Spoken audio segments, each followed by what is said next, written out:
I work at a gas station in rural Pennsylvania. It's a boring job, but it's pretty easy, and it pays alright.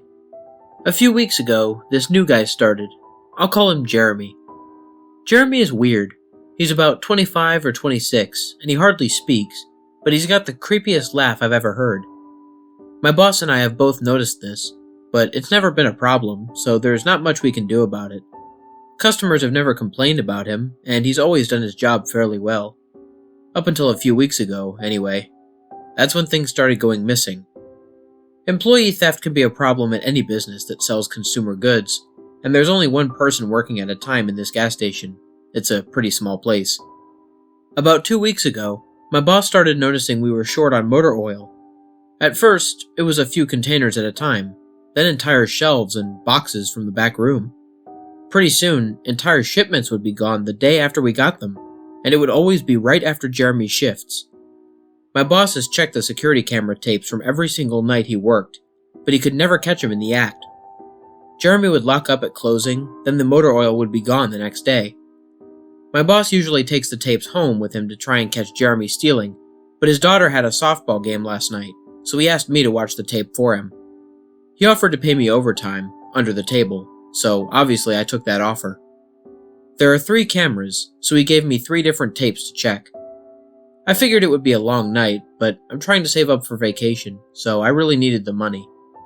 I took the tapes home, popped them in an old VCR, and sat back. 2 days ago, the last time he worked, Jeremy started at 4 p.m. Everything seemed pretty normal at first. He counted up his drawer, switched off with the girl who was working before him, and waited for a customer. The first person who came in was a regular named Mrs. Templeton. The timestamp on the video read 4:03 by this point. She picked up her cigarettes and a newspaper and paid with a 20. Nothing unusual there. The next customer to come in was some local guy named Ron. He drives a motorcycle, usually comes in every few days. He filled up his tank, got a bag of beef jerky, paid with his credit card, and then left. Next was some guy with a cowboy hat. I had never seen him before, but we got plenty of strangers passing through, just like at any other gas station. He got $40 worth of diesel fuel, paid with a $100 bill, and went on his way. I sat back and sighed. The only thing more boring than doing this job is watching someone else do it. My boss's offer was enough to keep me watching, though, so I left the tape on. Everything seemed pretty normal. I had a feeling that if Jeremy was stealing motor oil, he knew we were suspicious of him by now. I didn't expect him to be dumb enough to let us catch him on camera. Things stayed boring and routine until about 5 o'clock. At 5:03, Mrs. Templeton came back in. She must have forgotten something. But she didn't. She bought the same pack of cigarettes as before, and the same newspaper. She paid with another 20. That's odd, I thought. But then again, she's a little absent-minded. I thought Jeremy should have told her she already got her smokes, but it's not against the rules to sell somebody the same thing twice. That's when Ron came in again. He bought another tank of gas for his motorcycle again. I later checked the outdoor camera because I thought maybe he had another car he wanted to fill up. And the same pack of beef jerky. He paid with his credit card again. No big deal. I figured this was just a weird coincidence. Mrs. Templeton is forgetful, and Ron probably owns more than one Harley. That's when the guy in the cowboy hat came back in. I felt a chill run down my spine. Don't get diesel. Don't get diesel, I found myself whispering to my empty living room. But he did. He got $40 worth of diesel fuel and paid with another $100 bill. Every move he made was identical to his first visit, right down to the way he scratched his nose before he walked out. Either this guy is rich, owns a lot of trucks, and just moved into town, or something really bizarre was happening. I kept watching. Every customer for the next hour was the same as before. Every single one. I was seriously freaked out. And then at 6:03, Mrs. Templeton walked back in. She bought her cigarettes and newspaper again, and paid with a 20 again. I thought I was going to lose it. I only watched another half hour before I started fast-forwarding through the rest. It was all the same. Every customer would come in at the exact same times, exactly 1 hour apart. Now I know what you're thinking. That sneaky weasel Jeremy had messed with the tapes. He had run a loop of his first hour of business over and over. That wasn't the case. There are windows around the cash register area that the camera covers, and I watched the sunlight fade as time ran on. Jeremy's routine didn't loop over. He swept, mopped, restocked, and did all his duties exactly how you would expect. But the same customers kept coming in. I was panicking at this point. Something was seriously wrong with what I was seeing, and I had no explanation for it. I skipped ahead to when he locked up and walked out to his car. He hadn't stolen anything, but I kept watching, just to make sure. I fast-forwarded one last time to about midnight. At exactly 12:03, out of nowhere, Jeremy's face pops up on camera. I don't mean he moved his head into view. I mean that 1 second the store was empty. The next second, his face was all I could see. He wasn't looking at the camera. He was looking at me. I was sure of it. I screamed and fumbled for the remote. By the time I grabbed it, he was gone, just as soon as he had left. One frame he was there, the next he wasn't. My hands were shaking like crazy, but I popped in another tape. The other indoor camera shows the back area by the cash register, and I would be able to see how he got up to put his face in the camera like that. I skipped ahead to 12:03, but there was nothing. I would have been able to see him standing on a chair or something on this tape, but he wasn't there. I didn't see him enter the store at all after he left. It's like he wasn't really there. He doesn't know the security code, and no alarms were triggered that night after he locked up. What I did see, however, was that at 12:03, the motor oil vanished off the shelf. All of it. Same as Jeremy's face. 1 second it was there, and the next it wasn't. I turned that tape off and went to bed, but I didn't get a wink of sleep. My body is exhausted right now, but my mind is racing.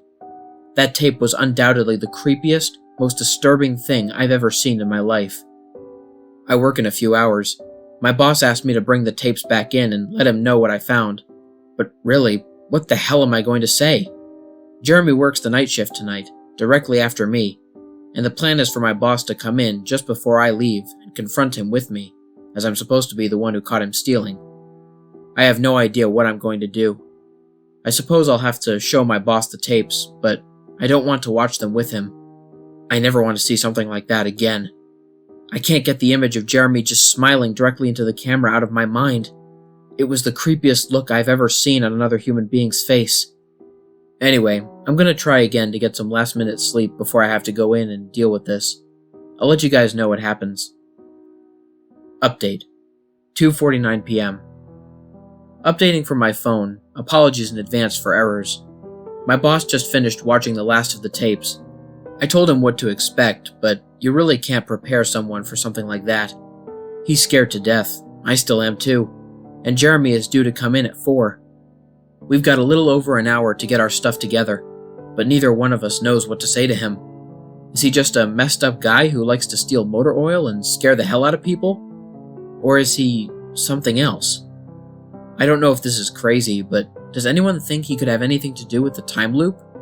My boss said he never noticed anything like that in the other tapes, but the way he popped up in this one made me think he knew I would be watching. It's like he wanted me to see what he could do, like he was showing off or something. The way he smiled into the camera was like a little kid showing you a sandcastle they just built or something. I don't know. I probably sound crazy. I sure feel the part. I'm going to talk to my boss some more. We have to calm ourselves down and figure out how to handle this.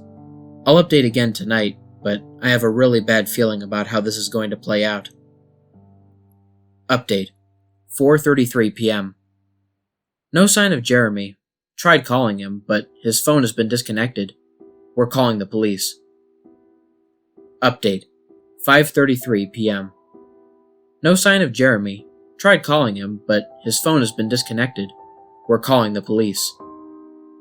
Update. 6:33 p.m. No sign of Jeremy. Tried calling him, but his phone has been disconnected. We're calling the police. Update. 7:33 p.m. No sign of Jeremy. Tried calling him, but his phone has been disconnected. We're calling the police. Update. 8:33 p.m. No sign of Jeremy. Tried calling him, but his phone has been disconnected. We're calling the police. Update. 10:58 p.m. Oh my god. Oh my god. Oh my god. Oh my god. I just got home and saw my previous updates. Things make less sense now than ever. Here's what I can tell you. I went to work, Jeremy never showed up. My boss and I decided to call the police, as you're well aware. When I picked up the phone to call, though, the sun went out. I kid you not, that's what I thought happened. Apparently I blacked out for exactly 5 hours, because when I looked at the clock, it was 9:33. I think I got stuck in Jeremy's time loop, and then I snapped out of it at the exact point I blacked out, if that makes sense. But that's when things got really weird. My boss was right next to me when I blacked out, ready to corroborate my story to the police. When I came to, the phone was in my hand, but it was dead. Not even a dial tone. My boss was still right there, but he wasn't moving. He was standing up, but frozen. I looked at the clock again, and it wasn't moving. The second hand was stuck on the 12. It was 9:33 exactly. The clock on the register, on the computer screen, wasn't moving either. My phone was frozen.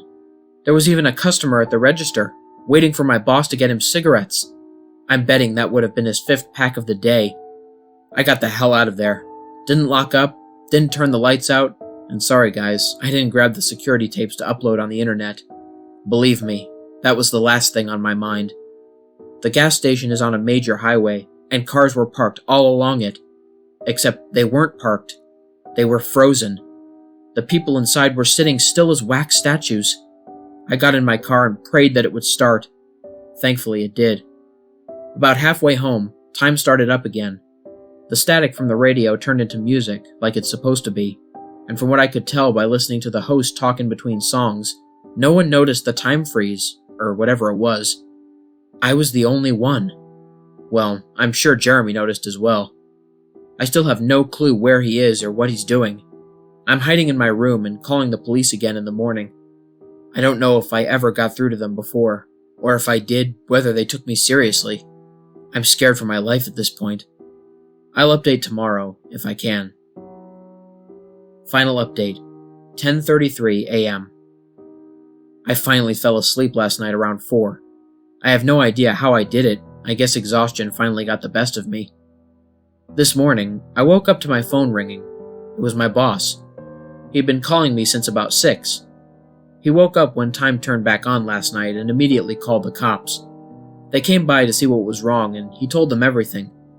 The police around here are all small-town guys. They were more concerned with the missing motor oil than anything. But my boss figured he would take it, as long as he had their attention. They decided to go looking for Jeremy. We keep all our employees' applications on file, and since Jeremy just started working here, his was easy to find. They checked the address on it and headed over to his house. You're not going to believe what they found. The address Jeremy listed on his application was an empty lot. Or at least, now it is. There used to be a house there, but it burned down in 1993. Being a small town, almost everyone remembers that fire. A family of 4 used to live there way back when. Rumor has it that they had an estranged son who they never really talked about, but I can't say for sure if that's true. What I can say is true is that after an insurance investigation, the fire was ruled an arson. The entire house was soaked in oil and torched with a Molotov cocktail. The entire family was sleeping when it happened. None of them survived. They never caught the guy who did it. Rumor has it that when they tried to contact the estranged son, no one could find him. Anyway, my boss called and told me this, and I freaked out. Then he asked me to come to the gas station. "What are you, crazy?" I said, but he assured me that the cops were there with him. Then he dropped a bomb. The FBI were also in town, and they were going to talk to me one way or another, so I might as well come in. It was about 7:15, and I wanted to go back to bed, but I figured I wouldn't be able to sleep much more anyway, so I went down. 4 men in suits greeted me and told me to have a seat. We went over everything 2 or 3 times until they got all the details down. I told them about Jeremy, the security tape, last night at work, everything. Finally, after I finished, one of the agents said, "Oh God, we've got another one on our hands." Then they made me sign a bunch of papers saying I wouldn't tell anyone about what happened, so I can't say much more. I might be breaking the law just by posting this. So now I'm home. I'm not sure what to do with myself. That agent's words when I told him the story are going to haunt me for the rest of my life. Anyway, I've got to go. I have some errands to run today, and then I have to go into work to pick up some tapes.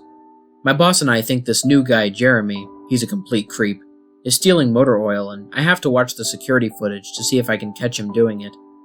I have better things to do, but my boss is paying me overtime, under the table, and I'm trying to save up for vacation, so I could really use the money. It should be pretty simple. The oil always goes missing right after his shifts. I figure I'll just watch the tapes, catch him in the act, and that will be that.